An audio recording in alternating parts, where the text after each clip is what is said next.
Conversation with Bob Pollock from the Penn State Extension is brought to you by Marcus and Mack, a law firm representing injured people. So let me press this button and then this one and then that one there. And you can give Bob a call at 479-1160 if you have questions about lawns, gardens, trees, all of these wonderful, lovely things. Bob, I want to talk about water for a moment. When we had such a dry year last year, and it wasn't completely dry. We had a wet spring, but a very dry summer, and so the lingering effects of the dry summer, have they been completely taken care of now? Are the water tables back up where they should be? Actually, that's a good question. Okay, I haven't checked that lately. Yeah. I would think we're behind. Uh-huh. But let's just see. We had to do some recovery. I had to bring you back down and bring you back up, huh? Uh-huh. Tap dance for a minute. Yeah, and you could have been tap dancing on over to the water tables. Yes, I am. See if I can dip my toes in. So actually from January 1, until now, we are 1.5 inches behind. Oh, boy, so we're still behind. And we probably did not make up what was lost last summer. No, we were pretty close at the end of the year, actually. Oh, yeah. Well, but it's just kind of trickled in. So what we would normally get this month, we're 1.5 inches behind. Mm-hmm. Mm-hmm. And most of the state is in a very similar situation, with the exception of a little bit going across the northern tier and then down through, say, the Harrisburg area. That is actually in that 51 to 75% below normal range. Wow. Well, does that really have great ramifications? Because it's kind of hard to put that into context as you think about, here comes a growing season, and a lot can happen between now and then, of course, in terms of precipitation. Yep. But should we stay about the same where we are right now with water levels in the ground, does that really impact it so much, or are you talking about what's coming down in the spring as being more of an influence? Yeah, I think as we get closer to spring and the growing season, it becomes more of a potential problem. Mm-hmm. I'm just thinking, I went by a body of water the other day, and it was full up to its banks. It was. Oh, yeah? There wasn't any. Yeah. So, yeah, that can be a little deceiving this time of the year. And then the other thing now is we're not using very much. We're not evaporating a lot of that moisture that we do have. Yeah, that's true. That's true. The ground can hold that, and it's only going to slowly percolate down through where the ground isn't frozen. So things are pretty stable right now. It's really as we start to get into warmer conditions and plants actually growing more, that can cause more stress on plants, obviously. One of the things that I was wondering the other day, because it's cold, it's not super January cold though this year so far, and really didn't get super cold last year in the wintertime either. Is the ground all that frozen in comparison to what it normally would be at this time of the year? No, I don't think so.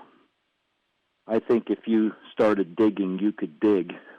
There might be a crust on top, because we really haven't had very, we've been in the 30s and maybe high 20s. Mm-hmm. The last couple of nights here, we've dipped down. But otherwise, no zero digits. Pretty borderline. Yeah, none of that zero minus whatever degree temperature. No. Usually we get 3 or 4 of those in the course of a winter. Right, and we've been pretty darn consistent, which is good for a lot of things. It's when we get those swings, if we get down into zero, and then within 24 or 48 hours we swing back up to 30 or 35 degrees and then go back down again, that's when plants start to get more stress. Yeah. Especially evergreen plants, not so much any deciduous plants. Mm-hmm. But the closer we get to spring, then that starts to factor in a little bit more. But because we've been so consistently cold here, that's been helpful to a lot of our evergreen plants because we don't have those wide swings that they have to experience. Yeah, so people are doing more of their skating at the S&T Bank Arena instead of on the pond out back. That's right. Okay. Because and I doubt if there's a very thick layer of ice on ponds and things. That's what I mean, yeah. Because they've just started to get a crust on them again. Yeah, okay. Well, I want to come indoors now and take off the jacket and maybe put on a sweater and some slippers and take a look at those plants we've been shepherding through the indoor season that we want to get back outdoors. Those house plants, and sometimes they're tropical plants that are being grown up here, and we can put them outside in the summertime, but we have to keep them alive through the winter months. And what are some of the things that people ought to be doing with those plants right now? Well, just trying to maintain and get them through these darker days. Those light levels, and you might be able to, we try to stick plants as close to windows as we can most often, unless you have a room with supplemental lighting that's on all day long where they can get that light that they need. You might notice that plants are maybe trying to grow directionally, so they're growing towards the light. So instead of growing straight up, they might be starting to lean and go towards the light in the window, coming through the window. So spin the pot around? Yeah. So, yes. So if it starts doing that too much, yes, if you just start and rotate the pot or just do that periodically, that can help keep things growing in the right direction and not get off kilter. Yeah, we think about moisture. That's always a big thing as well. And checking for insects, because maybe people don't believe that there could be insects in the middle of winter, but in an indoor setting, if there were insect eggs in that soil, then those babies could be thriving. Yes, and especially if you had them out during the summer months and then brought them in, you could have very easily just brought those bugs right indoors. And then because they're indoors where it's warm, then they also have a plant to feed on, then that they can live in that environment all year long. Yeah. So things you might not notice, or it's harder to notice, some of the scale insects, some of them might have a white, little bit of cottony appearance to them.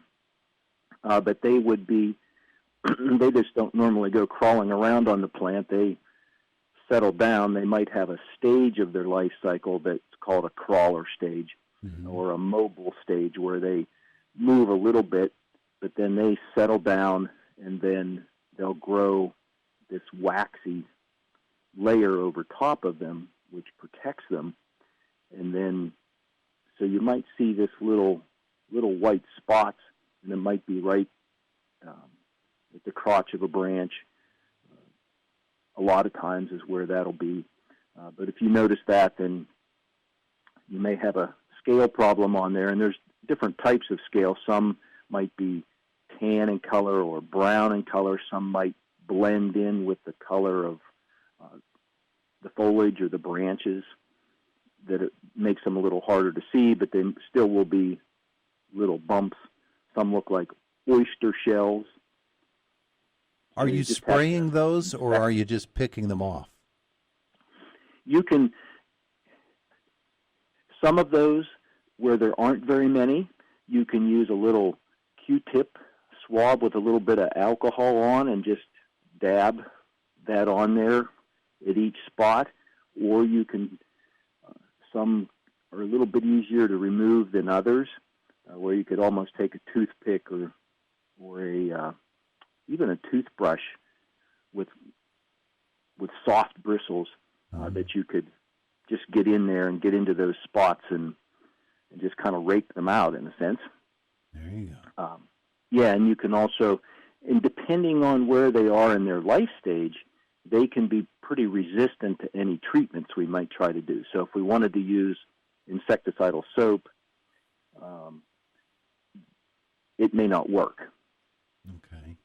Because they're settled, they've got this waxy layer over them, and they're protected at this point. And we might have to wait, if we don't hand remove them, we might have to wait until they go through another stage in their life cycle and get in that crawler stage, and then that would be very susceptible then to something like a soap spray.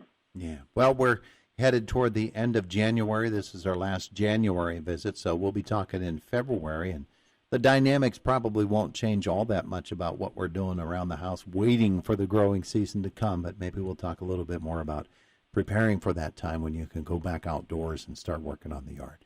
Robert, thank you so much for visiting with us today. You are quite welcome. Thank you. Have a great weekend. You also. It is the voice of Indiana County, WCCS 101.1 FM and AM 1160. AM 1160.